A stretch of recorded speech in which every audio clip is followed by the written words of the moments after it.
Olá! Ora, cá estou eu mais uma vez para vos falar sobre a vida e a obra de um grande autor da literatura mundial. O meu nome é Sebastião Barata e hoje vou falar-vos de Alexandre Dumas, filho. Alexandre Dumas, filho, nasceu em Paris em 1824 e faleceu em Marly-le-Roi em 1895. Foi um romancista e dramaturgo francês que seguiu os passos do seu pai, Alexandre Dumas, pai, tornando-se um conceituado autor de livros e peças de teatro. A sua obra mais importante é o romance A Dama das Camélias. Alexandre Dumas, filho, nasceu na Place Boieldieu, em Paris, em 27 de julho de 1824. Era filho ilegítimo do romancista Alexandre Dumas, pai, e de Marie-Laure Catherine Labé, uma costureira sua vizinha, 10 anos mais velha, que trabalhava em casa na sua oficina de costura. Até aos 7 anos, Alexandre Dumas, filho, viveu com a mãe. Em 1831, o seu pai reconheceu legalmente a sua paternidade e retirou a mãe, para enorme desgosto desta, o que era permitido pelas leis daquela época. Considerava que a mãe não era a pessoa indicada para dar ao filho uma boa educação e, por isso, pô-lo a estudar como aluno interno no Instituto Gorbeau. De 1839 a 1841, estudou no Royal College de Bourbon, o atual Lycée Condorcet, onde chumbou no mestrado e não concluiu os estudos. Adicionalmente ao estigma da ilegitimidade, o Dumas filho tinha também o da raça. O seu avô era descendente de um nobre francês e a sua avó era uma mulher negra haitiana. Por esse motivo, nos internatos, o Dumas, filho, era constantemente hostilizado pelos seus colegas, que lhe chamavam bastardo e preto. Estes acontecimentos influenciaram profundamente o seu pensamento, comportamento e obra. Após deixar os estudos, Alexandre Dumas, filho, mudou-se para Saint-Germain-en-Laye, onde o seu pai residia na altura, para ficar a viver com ele. Apesar do turbilhão que era a sua vida, o Alexandre Dumas, pai, teve uma contribuição fundamental para a carreira do filho. Introduziu-o na elegante sociedade parisiense da época, nos teatros, nos cafés literários e nos saraus.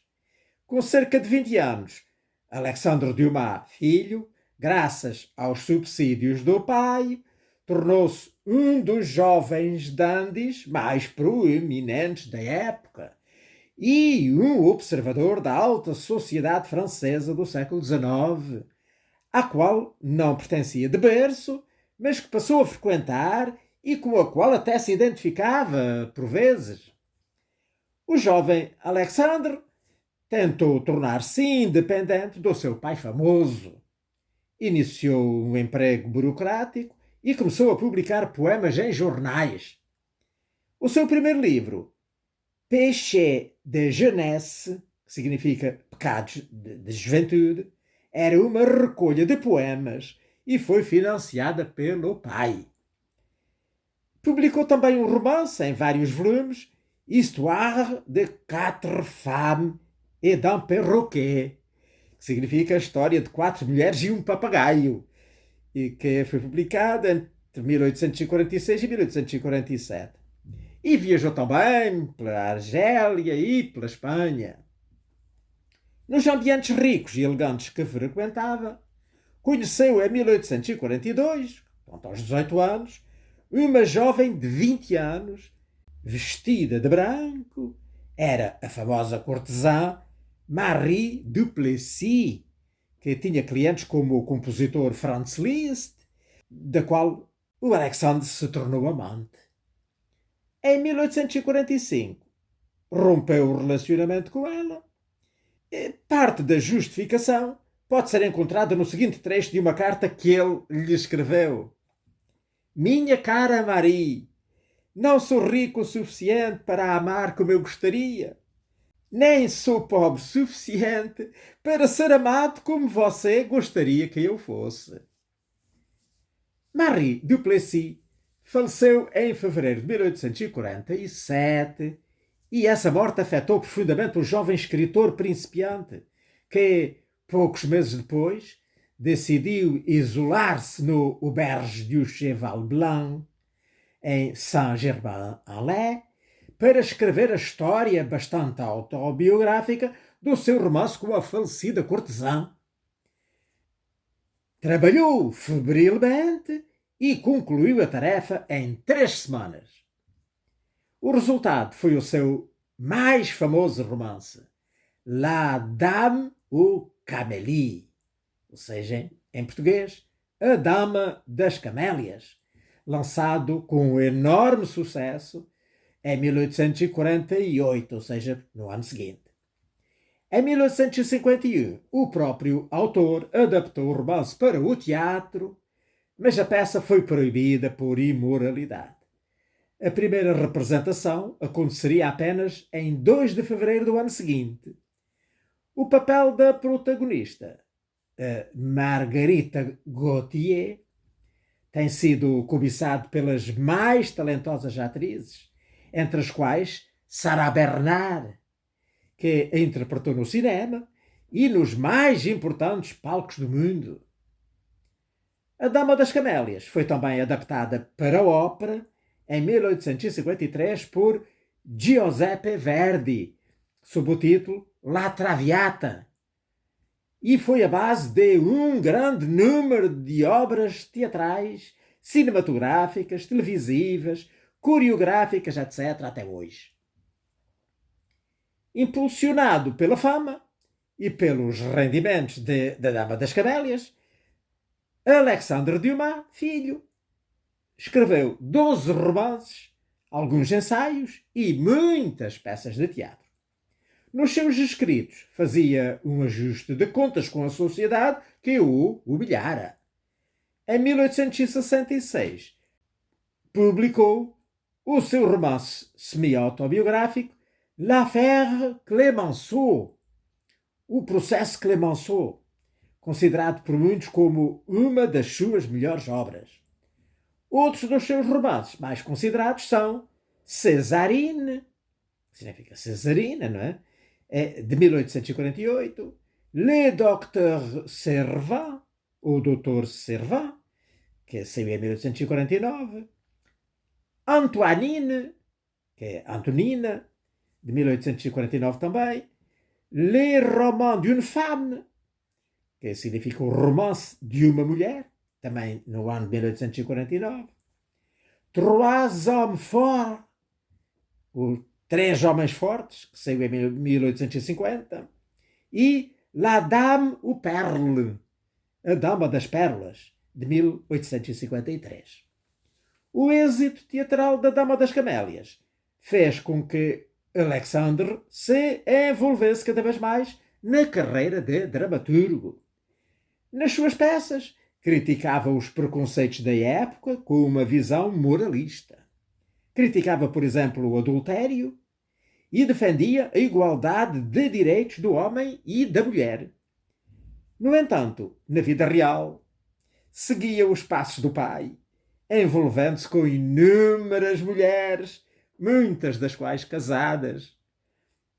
Algumas das suas peças são La Question d'Argent, Questão de Dinheiro, de 1857, Les Fils Naturels, O Filho Bastardo, de 1858, Un Père Prodigue, Um Pai Pródigo, de 1859, L'Ami des Femmes, O Amigo das Mulheres, de 1864, Les Idées de Madame Aubray, As Ideias da Senhora Aubray, de 1867, La Princesse George, A Princesa George, de 1871, L'étrangère, a Estrangeira, de 1876, La Princesse de Bagdad, a Princesa de Bagdad, de 1881, Denise, que significa Dionísia, de 1885, e Francion,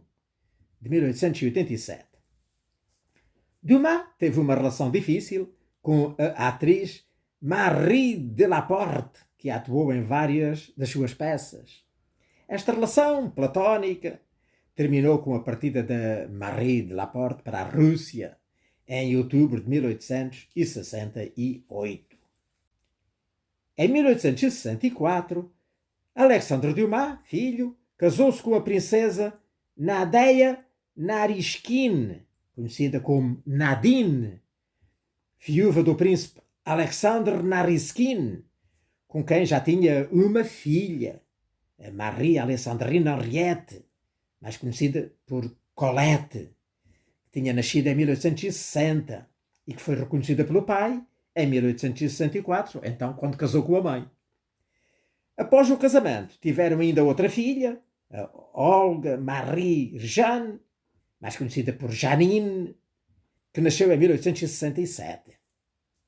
Em 1887, Alexandre Dumas, filho, iniciou um caso com Henriette Escalier, nascida Régnier. Ciumenta, a esposa Nadine foi morar com a filha mais velha, Colette, que apoiou a mãe. No entanto, a mais nova, a Janine, tomou o partido do pai. Em 1890, a Henriette divorciou-se e, menos de 3 meses depois de Nadine morrer, em abril de 1895, o Dumas casou-se com ela, com a Henriette.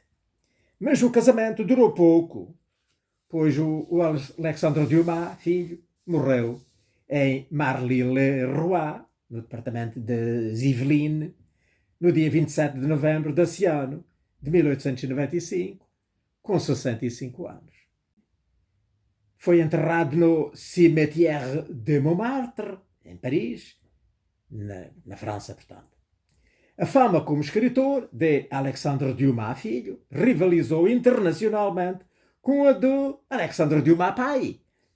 Foi eleito para a segunda cadeira da Académie Française em 29 de janeiro de 1874, da qual tomou posse em 11 de fevereiro de 1875. Honraria que fora negada ao seu pai, pois os académicos julgavam a sua obra demasiado frívola, não é? Portanto, ele tinha escrito aqueles livros como Os Três Mosqueteiros, não é? o Conde de Monte Cristo, e assim obras muito juvenis, e portanto os académicos julgaram que não merecia entrar na academia. Em 1875, o autor foi recebido por notáveis, como o Victor Hugo, não é? Quando tomou, portanto, lugar na academia, que acabara de regressar do exílio.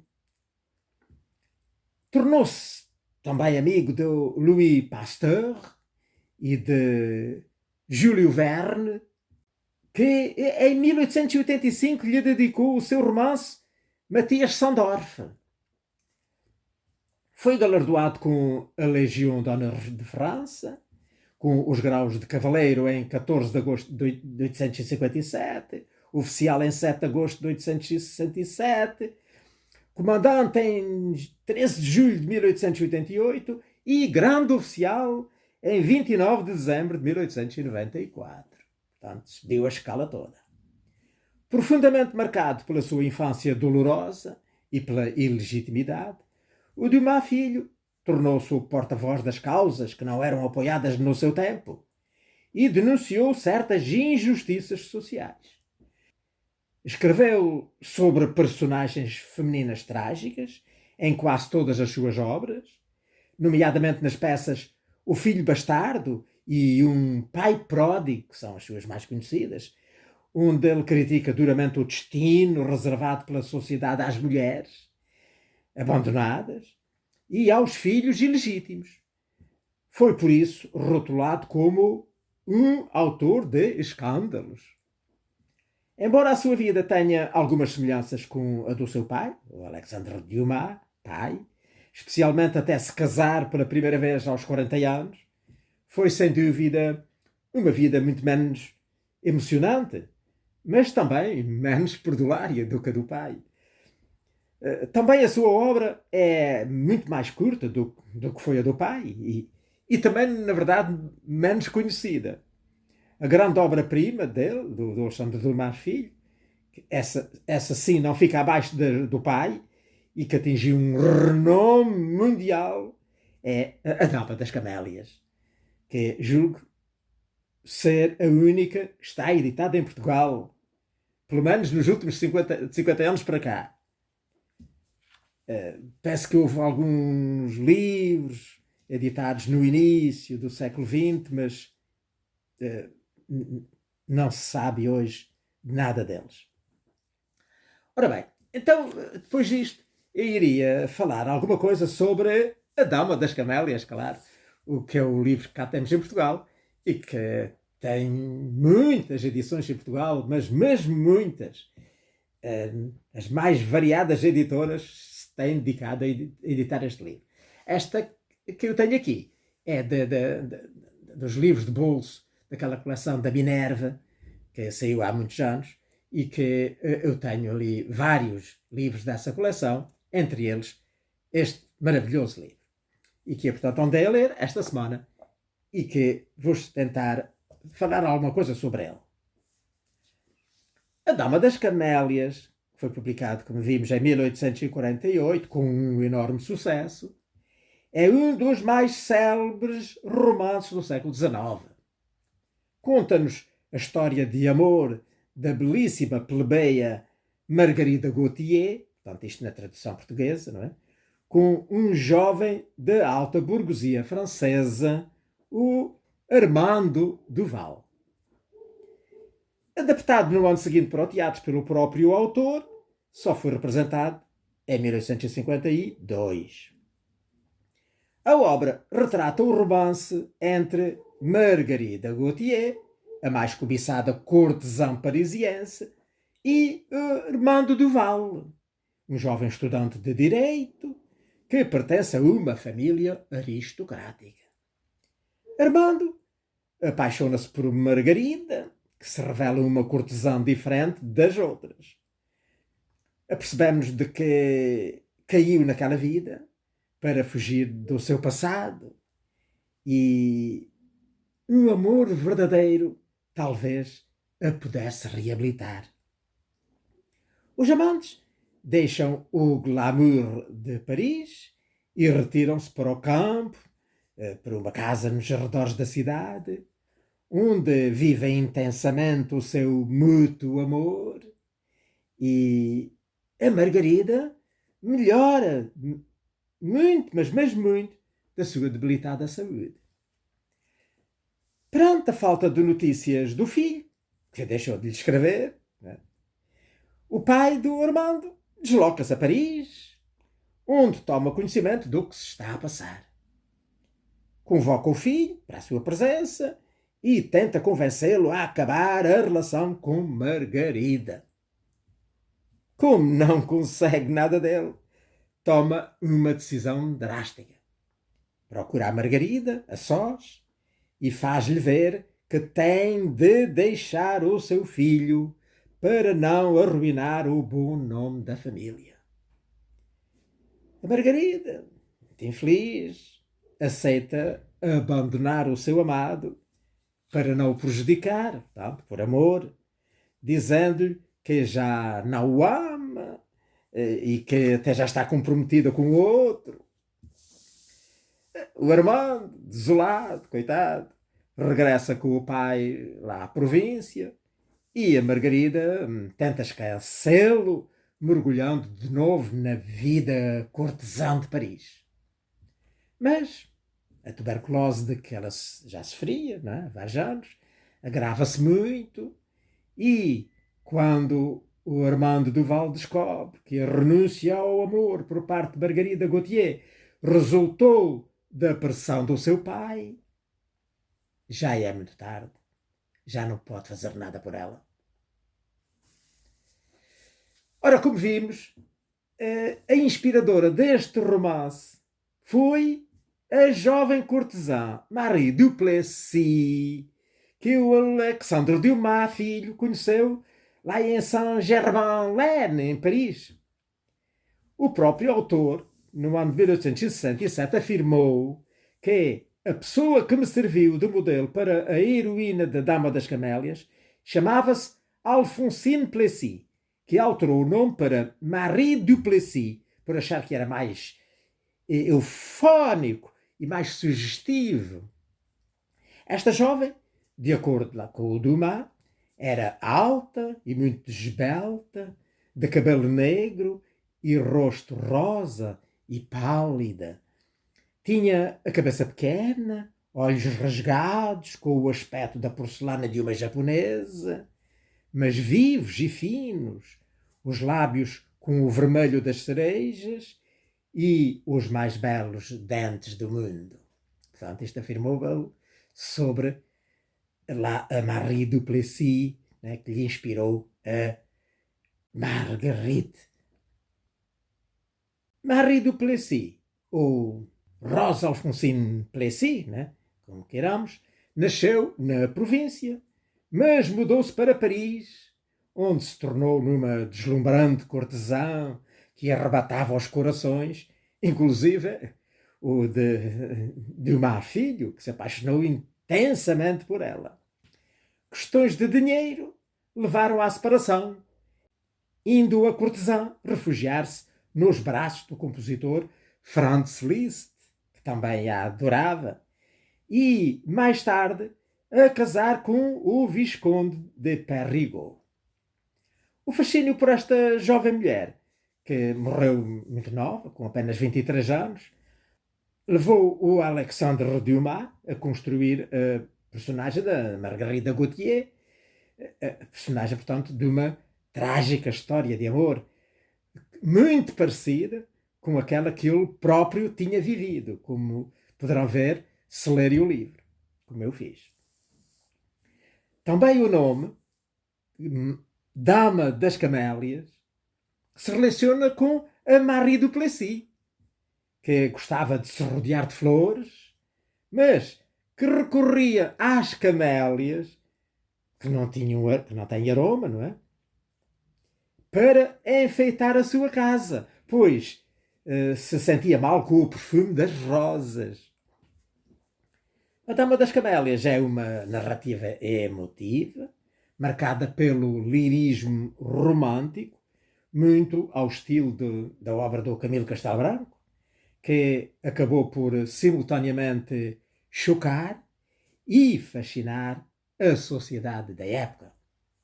A Dama das Camélias, cujo tema serviu de inspiração a Verdi, na La Traviata, foi também adaptada com enorme sucesso ao teatro pelo próprio autor e foi levada às telas do cinema 12 vezes entre os anos de 1906 e 1980, além de outras tantas adaptações para a televisão. Ora bem, até para terminar, gostava de vos ler aqui duas pequeninas passagens. Uma é aquela onde verificamos porque é que lhe chamavam a Dama das Camélias, que aliás eu já referi, mas vou-vos ler exatamente como aqui está escrito. Margarida assistia a todas as primeiras representações e passava todas as noites nos espetáculos ou nos bailes. Sempre que se representava uma peça nova, podia-se ter a certeza de haver a assistir com 3 coisas que nunca alargavam e que ocupavam sempre o parapeito da sua frisa: o seu binóculo, um saco de bombons e um ramalhete de camélias. Durante 25 dias do mês as camélias eram brancas e durante 5 dias eram vermelhas. Nunca se soube a razão desta variedade de cores, que assinalo sei a poder explicar, e que os frequentadores habituais dos teatros aonde ia com mais frequência e os seus amigos tinham notado como eu. nunca se viram a Margarida outras flores que não as camélias. Por isso, no estabelecimento de Madame Barjon, a sua florista, tinham acabado por lhe dar o sobrenome de Dama das Camélias. E por tal sobrenome ficou a ser conhecida. Outra passagem é aquela onde podemos verificar a influência benéfica que o Armando, né, o seu novo amante, de facto exercia sobre ela. É uma passagem já quase assim lá mais para o final do livro, onde então o Armando conta um escritor, que vai ser ele que vai passar para o papel depois a história, a sua vida, a sua aventura com a Margarida. E então diz-lhe ele a certa altura: como já lhe disse, começara por ser apenas recebido da meia-noite às 6 horas da manhã. Depois fui admitido de vez em quando nos camarotes e a seguir ela jantou algumas vezes comigo. Uma manhã só saí às 8 horas e chegou um dia em que só me retirei ao meio-dia. Enquanto esperava a metamorfose moral, operava-se em Margarida uma metamorfose física. Dedicara-me à sua cura e a pobre rapariga, adivinhando o meu fim, obedecia-me para me demonstrar o seu reconhecimento.